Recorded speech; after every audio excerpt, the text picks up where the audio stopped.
Hey everyone, and welcome back to the 5 p.m. podcast. It's January 26th, 2025, and, well, it's been a busy week in Washington, to say the least. You can say that again, Dan.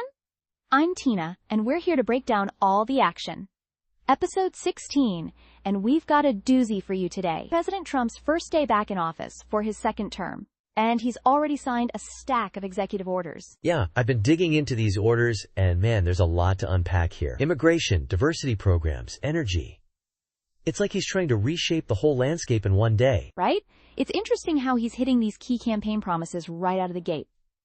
Let's start with immigration. That seems to be the biggest headline grabber. Oh man, this is the cool part. So he declared a national emergency at the southern border. Now, this isn't the first time we've heard that kind of language, but it does give him some extra powers. You know? Okay, wait, let me get this straight. What kind of extra powers are we talking about? Like, can he just redirect funds now? Exactly. It lets him potentially tap into funds that Congress hasn't specifically allocated for the border. It's kind of like, you know when you need extra resources in a video game, so you use that special ability?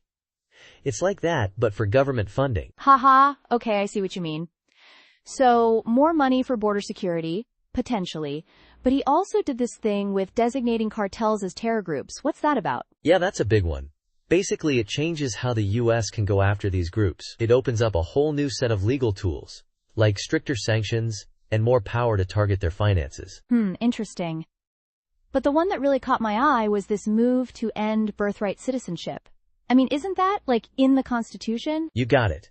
The 14th Amendment. It's been interpreted for over a century to mean that anyone born on U.S. soil is a citizen. This is a direct challenge to that. I can already hear our listeners thinking, can he even do that with an executive order? That's the million-dollar question.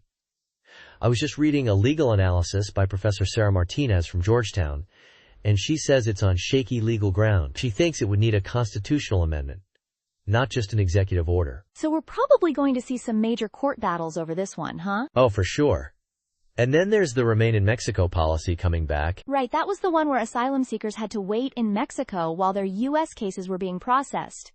It was pretty controversial last time, wasn't it? To say the least. There were a lot of concerns about safety and due process.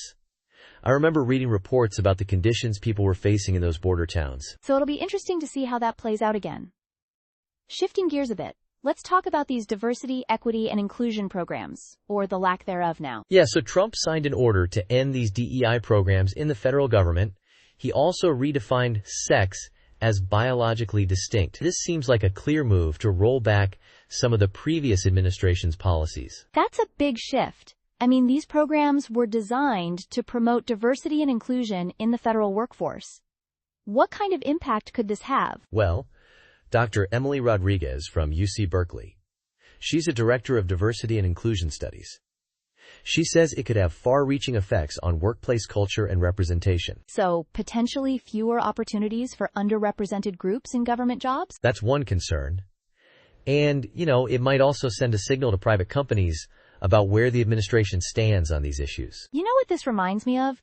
That whole debate about whether companies should even have diversity programs? It's like we're taking a step back in that conversation. Right? And defining sex that way, it could have a lot of implications for transgender individuals. In everything from government forms to healthcare access. It's definitely going to be something to watch. Okay, let's move on to energy. Trump declared a national energy emergency. Yeah, and this one's all about cutting regulations for the energy industry. He also ended what they're calling the electric vehicle mandate. So, basically a green light for more oil and gas drilling? That seems to be the idea. It's kind of like, remember when they streamlined permits for pipelines a few years back? It's like that, but on a bigger scale. But what about electric vehicles? Weren't there incentives to promote those? There were. This seems to be reversing that.